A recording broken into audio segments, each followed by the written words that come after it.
Hello everyone. I hope you all are safe and healthy. Today we are starting with the third part of chapter number 3, Demand, 11th Commerce Economics.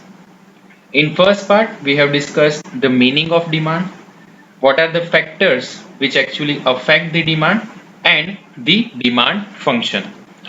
Then we have started a new part, part number 2, in which we have discussed the most important question, that is law of demand and their assumptions. And we have ended that particular session by completing the exceptions of law of demand. There are 4 different exceptions that I think you all have seen that particular video. I request everyone, if you haven't seen that 2 videos, please watch that first. Afterwards, just go through this part number 3. So in today's video, what we are going to discuss, we are going to discuss 3 different questions. One, that is expansion and contraction of demand. Second is increase and decrease in demand, and third one, that is individual demand and the market demand. So just start the session. Now, what is called as expansion and what is called as contraction of demand? Okay, so here what we are assuming, one determinant as a constant, that is 3. See the table over here. The price of the commodity in rupees, that is 3 rupees, and the units that we are going to demand, that are 3 units. So on 3 rupees we are going to demand for 3 units. So these will be considered as a constant price. Okay, now if there is any kind of variation in the prices, let's see.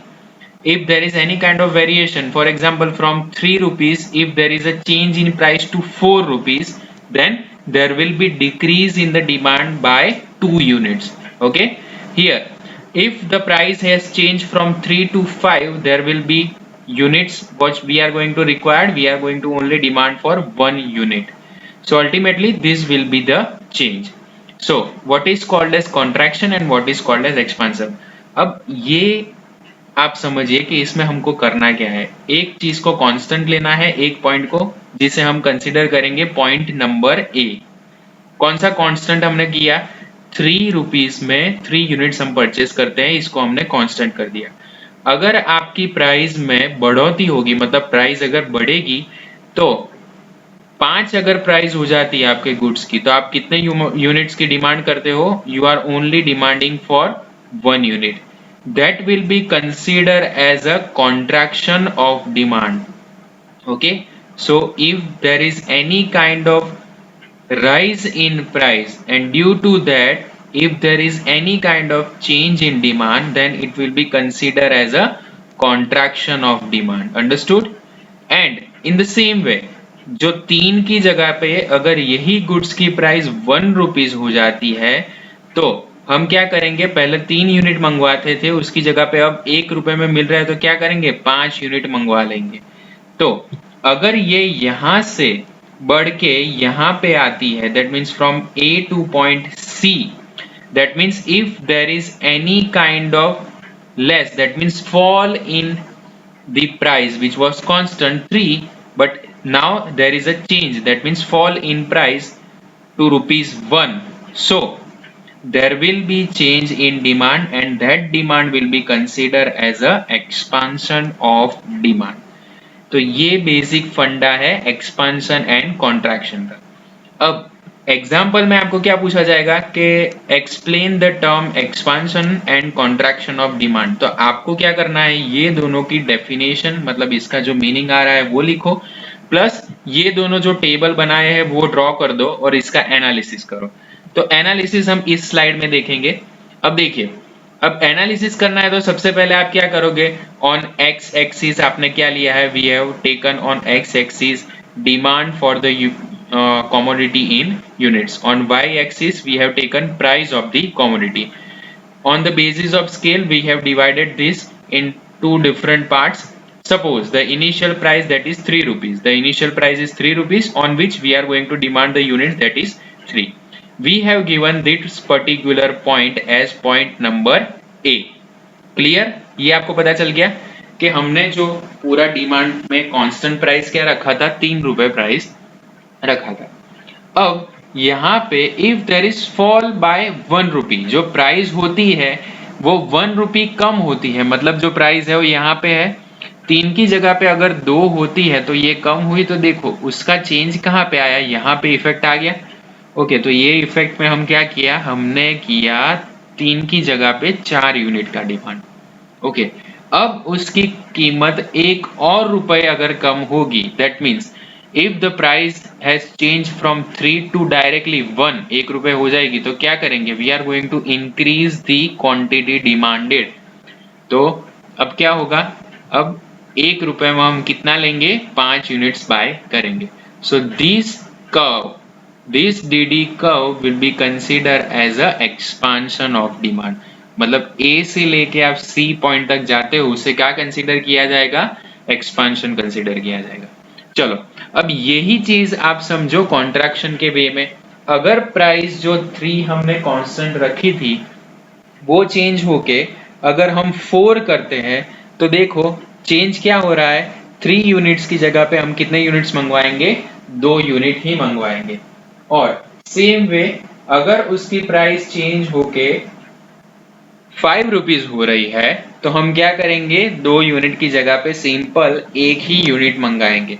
It means it will be consider as your contraction of demand. देखो यहाँ पे cursor देखो मेरा जो घूम रहा है, from point A to point B अगर आप चेंज ला रहे हो तो उसे क्या कंसीडर किया जाएगा, कॉन्ट्रैक्शन ऑफ डिमांड कंसीडर किया जाएगा। Okay, now the most important line is the last one, that is expansion is a downward movement on the demand curve। expansion है वो कौन सी मूवमेंट है, डाउनवर्ड है, यहां से ये चीज नीचे आ रही है। Same way the contraction is a upward movement. अब ऐसा मत सोच लेना कॉन्ट्रैक्शन मतलब कम हो रहे हैं यूनिट तो हम उसको डाउनवर्ड दे देंगे, तो आप ये चीज कर दोगे तो गलत हो जाओगे। एमसीक्यू में this kind of question can be asked in the 1 mark MCQ. तो ये चीज आपको छोटी छोटी चीजें याद रखनी होगी, तभी आप अच्छा स्कोर कर पाओगे इकोनॉमिक्स में। ओके, और यही कंसेप्ट अभी नेक्स्ट टर्म में आपको जब नए चैप्टर्स पढ़ोगे, जैसे कि आप सप्लाई का पढ़ोगे, तो सप्लाई में यही कॉन्ट्रैक्शन और एक्सपांशन वाला कंसेप्ट आएगा। अगर आपका बेस यहाँ पे अच्छा नहीं है तो फिर आगे भी जाके दिक्कत होने वाली है। So I request everyone to make notes from this particular chapter. ये 2 चैप्टर सबसे ज्यादा इंपॉर्टेंट है, chapter number 3 demand and chapter number 4 supply.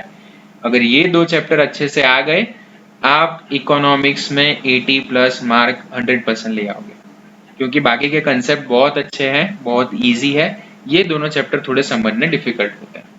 चलो, अब ये आपको पता चला। चलो हम नेक्स्ट देखते हैं, next question, that is increase and decrease in demand. अब इस पॉइंट पे हमने क्या किया है, हमने एक कांस्टेंट प्राइस डिसाइड कर ली है। कौन सी, जैसे कि प्रीवियस में था 3 रुपए हमने डिसाइड किए थे as a constant price. Here we have taken 3 rupees as well, पर अब प्राइस में कोई चेंज नहीं होगा। दैट मीन्स प्रीवियस में अगर आपको याद हो तो हमने क्या किया था, 1 रुपए हुआ था, 2 रुपए हुआ था, 4 रुपए हुआ था, 5 रुपए हुआ था। यहाँ पे वो चीज नहीं होगी, यहाँ पे क्या होगा, प्राइस कांस्टेंट रहेगी, तभी तो हम इसका डिफरेंस निकाल पाएंगे। जैसे कि अगर किसी की एवरेज निकालनी हो कि कोई एक बच्चा है तो वो कौन से सब्जेक्ट में सबसे अच्छे मार्क्स लाता है, तो देखा तो इकोनॉमिक्स में उसने 80 मार्क्स लाए, अकाउंटेंसी में 94 मार्क्स लाए, ओसीएम का सब्जेक्ट है तो उसने 96 मार्क्स लाए। तो हमने कंपैरिजन कौन किससे किया, एक ही बच्चे को लेके सारे सब्जेक्ट में कंपैरिजन किया, तो उससे ये क्लियर होता है कि उस बच्चे का ओसीएम का सब्जेक्ट बहुत अच्छा है। ओके, तो ये चीज आपको ध्यान रखनी है, जैसे हम कंपैरिजन करेंगे there should be something that should be equal in proportion. जैसे कि ये 3 हो गया तो प्राइस हम कांस्टेंट कौन सी रखेंगे, 3 ही रखेंगे।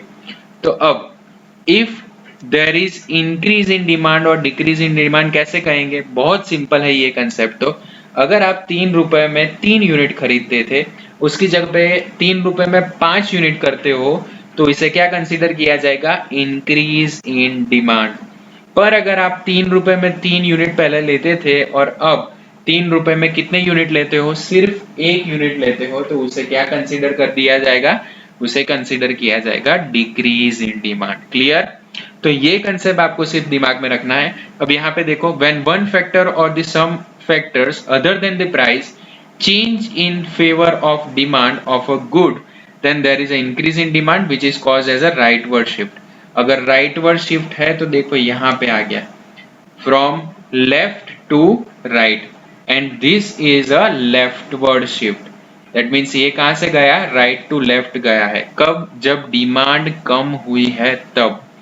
तो एग्जाम्पल में क्या पूछा जाएगा? If there is increase in demand then it shows dash shift on the demand curve. तो आपको क्या लिखना है? इंक्रीज बोला तो राइट वर्ड, और अगर डिक्रीज वाला कंसेप्ट दिया तो कौन सा वाला आ जाएगा? Left word shift. ऐसे सिंपल एक एक मार्क्स के क्वेश्चन इसमें से पूछे जाते हैं। चलो इसको समझते हैं हम पूरा, और इसका एनालिसिस कैसे करोगे। जैसे आपको एग्जांपल में पूछा कि increase and decrease in demand explain, तो आप क्या लिखोगे? पहले तो ये टेबल ड्रॉ करो, उसका ये चार्ट बनाओ और बाद में उसका एनालिसिस वाला एक्सप्लेनेशन दे दो। सिंपल, आपके पूरे मार्क्स आ जाने वाले हैं। देखो, initial demand curve that is D1 and D1। तो ये इनिशियल डिमांड कर्व कौन सा वाला है? ये वाला D1 to D1 where there is a constant price 3 जो हमने प्रीवियस में भी रखा था वैसा का वैसा। DD is the constant price। Now at some point if there is any kind of increase, ये कांस्टेंट है। अब इंक्रीज हुआ मतलब कैसा? डिमांड में चेंज हुआ, तो कौन सी लाइन मिली आपको? D3 वाली लाइन मिली। So this will be considered as your increase in demand and this is a rightward shift। Okay, अब डिक्रीज वाली कौन सी है? जो D1 थी वो तो कांस्टेंट वाली थी, तो डिक्रीज वाली कौन सी थी? D2। तो ये चेंज हुआ, वो कौन सी साइड पे आ गया? Leftward. So that is consider as a decrease in demand. अब देखो last line, the most important one, a rightward shift to the demand curve shown increase in demand, a rightward shift to the demand curve shown increase in demand, and a leftward shift shows the decrease in demand। Okay, तो ये आपका और एक 1 mark का MCQ हो गया। So next question 3.8 individual demand and the market demand. Now in this question we have to generalise the two different concepts. First of all, demand जो concept है उसमें भी दो पार्ट आएंगे। कौन से? एक आ जाएगी इंडिविजुअल डिमांड और एक आएगी मार्केट डिमांड। अब इंडिविजुअल मतलब क्या?